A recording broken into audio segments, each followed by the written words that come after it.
बैद्यनाथ 100 साल से काम कर रहे हैं, बाबा जी 10 साल से काम कर रहे हैं। बैद्यनाथ 100 साल में नहीं कर सका जो बाबा जी ने 10 साल में कर दिया, क्योंकि आज भी बैद्यनाथ चटनी चूरन बनाने में लगा है। बैद्यनाथ आज भी अपने आयुर्वेद प्रोडक्ट को आयुर्वेद की तरह ही बेच रहा है।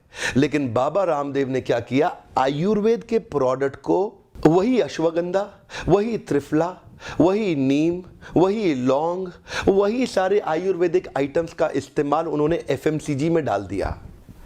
अभी तक वो चटनी चूरन बनाते रहे, लेकिन ये आज बॉर्नवीटा के अगेंस्ट पावरवीटा लाके खड़ा कर दिया।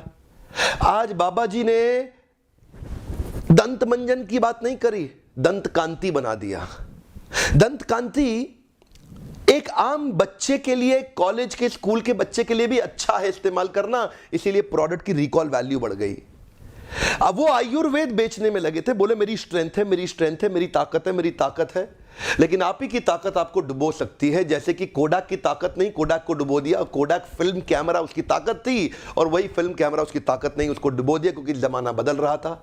बदलते जमाने के साथ बैद्यनाथ अपने आप को नहीं बदल सका, लेकिन बाबा जी अपने आप को बदल गए। बाबा जी ने शुरू में ही आयुर्वेद को छोड़ दिया, आयुर्वेद की यूएसपी को पकड़ लिया और उसको fast moving consumer good FMCG के अंदर तेल, शैम्पू, साबुन, टूथपेस्ट, क्रीम, ब्यूटी प्रोडक्ट, खाने का आइटम, हर आइटम के अंदर चले गए। बाबा जी ने प्रोडक्ट रेंज यूज करी वो यूज करी जो एक छोटे बच्चे को भी पसंद आ जाएगी।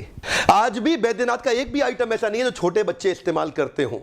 आज आप लोग जो मेरे वीडियो देख रहे हैं, आप में से शायद ही कोई हो जो बैद्यनाथ का कोई सामान इस्तेमाल करता हो, लेकिन पतंजलि का इस्तेमाल करते हो, क्योंकि पतंजलि ने उसी आयुर्वेद को इस तरह से प्रेजेंट किया, इस तरह के साबुन में डाला, इस तरह के शैम्पू, इस तरह की तेल, इस तरह की पावरवीटा चॉकलेट तक बना डाली जो बच्चों को भी पसंद आ रही है। इसीलिए वो घर घर अच्छा रिकॉल वैल्यू जनरेट कर सका। बाबा जी की खास बात क्या है, आयुर्वेद को आयुर्वेद की तरह नहीं दिया, आयुर्वेद को मार्केट की नीड के साथ मैच करके दिया। इसको बोलते हैं पतंजलाइजेशन। हाँ, बैद्यनाथ ने एक और गलती करी। आज से ठीक 100 साल पहले 1917 में पंडित रामदयाल जोशी और वैद्य राम नारायण शर्मा, ये दोनों भाई थे, दोनों ने मिलकर के इस धंधे को चालू किया।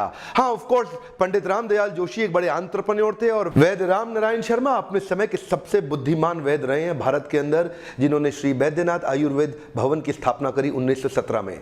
अच्छा चल रहा था, पंडित रामदयाल जोशी और वैद्य राम नारायण शर्मा के साथ में इनके आगे पुत्र हुए, इनके पुत्रों के पुत्र हुए। अब इनके पुत्र के जो पोते हैं वो भी व्यापार में आने के लिए तैयार हो चुके हैं। फैमिली ट्री बहुत फैल गया है। बैद्यनाथ का बिजनेस कई जगह पे डिवाइडेड हो चुका है। इनका बिजनेस इंडिपेंडेंट सेपरेट आइडेंटिटीज में कन्वर्ट होता चला गया। सारे भाइयों ने अपने अपने व्यापार अलग कर लिए और डिवाइडेड नॉन यूनिफाइड लीडरशिप होना एक बहुत बड़ा कारण है ऑर्गेनाइजेशन को अच्छा ब्रांड और उसका रिकॉल वैल्यू ना जनरेट हो पाना। दूसरी तरफ बाबा रामदेव और आचार्य बालकृष्ण की यूनिफाइड अनडिवाइडेड लीडरशिप में डिसीजन मेकिंग फास्ट और बहुत अच्छी होती चली गई, जहां से बिजनेस को आगे बढ़ा सके। मैकडॉनल्डाइजेशन का अर्थ है स्पीड बढ़ाना, मैकडॉनल्डाइजेशन का अर्थ है एफिशिएंसी बढ़ाना। मार्केट की नीड तो आपको समझ में आ गई। मैकडॉनल्ड्स इज नोन, देखिए अटेंशन स्पैन आज समाज का खत्म होते जा रहा है, नीचे होते जा रहा है। अटेंशन स्पैन बचा नहीं है आज जमाने के अंदर, इसलिए लोगों को स्पीड चाहिए, जल्दी चाहिए, तुरंत चाहिए। बाबा जी ने इन्हीं एफएमसीजी के पूरे इकोसिस्टम का इस्तेमाल किया। कॉन्ट्रैक्टर इसी Hindustan Unilever, Procter and Gamble, Dabur और हिमालय, इमामी, इन्हीं के कॉन्ट्रैक्टर वेंडर सारे उठाए और अपनी पैकेजिंग पोजिशनिंग करी। प्रोडक्ट के अंदर आयुर्वेदिक प्रॉपर्टीज लेकर के आए, आयुर्वेद की तरह नहीं बेचा, एफएमसीजी की तरह बेचा। ध्यान दीजिएगा, नीड तो समझ में आ गई, अब स्पीड कैसे बढ़ाएं। स्पीड बढ़ाने के लिए वेरिएशन से स्टैंडर्डाइजेशन पे जाना पड़ेगा। सिक्स सिग्मा कहते हैं इसको, ध्यान दीजिएगा।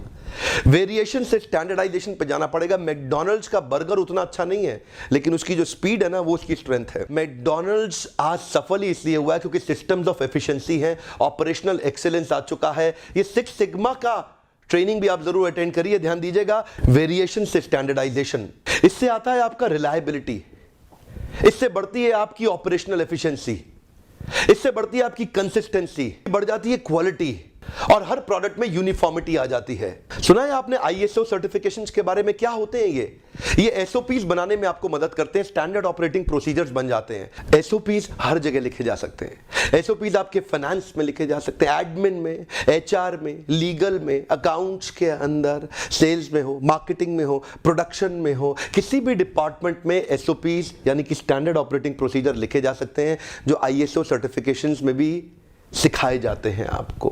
सिक्स सिग्मा जिसकी मैं बात कर रहा हूं आपसे, जहां वेरिएशन से स्टैंडर्डाइजेशन पे लाया जाता है, इसी को बोलते हैं मैकडोनल्डाइजेशन। आपने मार्केट की नीड तो आइडेंटिफाई कर ली, वो तो केवल आपका आइडिया है, लेकिन जब आप प्रोसेस ओरिएंटेशन करते हैं तो आपकी स्पीड बढ़ जाती है। मैकडोनल्ड स्पीड के कारण जाना जाता है, पतंजलि नीड के कारण जाना जाता है। ये दोनों दुनिया के बड़े कॉन्ग्लोमरेट्स बनते चले जा रहे हैं, बहुत फैल गए हैं, बढ़ गए हैं। अगर आपने दोनों की स्ट्रेंथ को उठा के जोड़ लिया तो आपका धंधा $1 बिलियन बिजनेस नहीं, $1 ट्रिलियन बिजनेस भी हो सकता है।